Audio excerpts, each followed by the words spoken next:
Hi, ഇതെൻ്റെ മോഹയാൻ. ഞാൻ ഒരുപാട് പേഴ്സണൽ കാര്യങ്ങളൊന്നും ഒരിക്കലും ഞാൻ ടിക്ടോക്കിലും ഇൻസ്റ്റാഗ്രാമിലും ഇടാറില്ല. ഇപ്പം ഞാൻ എന്തുകൊണ്ട് ഇപ്പം എൻ്റെ മോനെ പരിചയപ്പെടുത്തുമെന്ന് വെച്ച് കഴിഞ്ഞാൽ ഇപ്പോൾ 4 വയസ്സായി. നമ്മൾ എന്ത് ചെയ്യുന്നു, സ്കൂളിൽ അഡ്മിഷനും കാര്യങ്ങൾക്ക് വേണ്ടി നോക്കാൻ തുടങ്ങി. അപ്പം നോക്കാൻ തുടങ്ങിയപ്പോഴത്തേക്കാണ് സ്പീച്ച് ലേറ്റായിട്ടാണ് സംസാരിച്ച് തുടങ്ങി. അപ്പം ഞാൻ വിചാരിക്കുന്നത് ഞാൻ ലേറ്റായിട്ടാണ് സംസാരിച്ച് തുടങ്ങിയത്. അപ്പോൾ സംസാരിക്കുമ്പോഴത്തേക്കും ഒരിക്കലും നിർത്താറില്ല.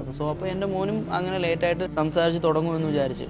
പക്ഷേ അങ്ങനെ അല്ലായിരുന്നു. അങ്ങനെ ഞങ്ങൾ ലാസ്റ്റ് ഒരു സ്കൂളിൽ പോയപ്പോഴത്തേക്ക് ഇതുപോലെ പറഞ്ഞു, അവർക്ക് സ്കൂളിൽ അറ്റ്ലീസ്റ്റ് അവൻ അത്യാവശ്യം കാര്യങ്ങൾ സംസാരിക്കണമെന്നുള്ളത് അവർ പറഞ്ഞിട്ട് സ്പീച്ച് തെറാപ്പിസ്റ്റിൻ്റെ അടുത്ത് പോയി. ഇപ്പോൾ പോയപ്പം അവർ പറഞ്ഞതെന്ന് പറഞ്ഞാൽ, നമ്മളെല്ലാവരും ചെയ്യുന്ന ഒരു മിസ്റ്റേക്ക് ഉണ്ട്. കൊച്ചു കരയുമ്പോഴത്തേക്ക് എടുത്ത് മൊബൈൽ കൊടുക്കുന്നു. അതാണ് ഏറ്റവും വലിയ ഡേഞ്ചർ ആയിട്ടുള്ള കാര്യം. നമ്മൾ 1 വയസ്സ് മുതൽ 6-7 വയസ്സ് വരെ മൊബൈലോ കാർട്ടൂണോ ഒന്നും കൊടുക്കാൻ പാടില്ല. കാര്യം ഇത് നിങ്ങൾ കുറച്ച് ഡേഞ്ചർ ആയിരിക്കും. ഞാൻ പറഞ്ഞുതരാം. 1 to 4 വരെ അവരുടെ ബ്രെയിൻ ഡെവലപ്പ് ചെയ്യുന്ന സമയമാണ്. ഇത് ഞാൻ ഡോക്ടറോട് ചോദിച്ചപ്പോൾ ഡോക്ടർ പറഞ്ഞു, ഇത് ഒരുപാട് മാതാപിതാക്കൾക്ക് അറിയാത്ത കാര്യമാണ്. ഞാൻ അതുകൊണ്ടാണ് ഇത് പറയുന്നത്. ബ്രെയിൻ ഡെവലപ്പ് ചെയ്യുന്ന സമയത്ത് നമ്മൾ അവരുടെ അടുത്ത് ഇൻട്രാക്ട് ചെയ്യണം. അവർ നമ്മുടെ അടുത്ത് സംസാരിക്കുകയോ സംസാരിച്ചില്ലയോ എന്നുള്ള വിഷയമല്ല. പകരം നമ്മൾ ഫോൺ എടുത്ത് കൊടുക്കുന്നതെന്നുണ്ടെങ്കിൽ അവർ ആ ഫോൺ കാർട്ടൂണിൻ്റെ ഇത് കണ്ട് ഓട്ടിസത്തിലോട്ട് പോകും എന്ന് പറഞ്ഞു.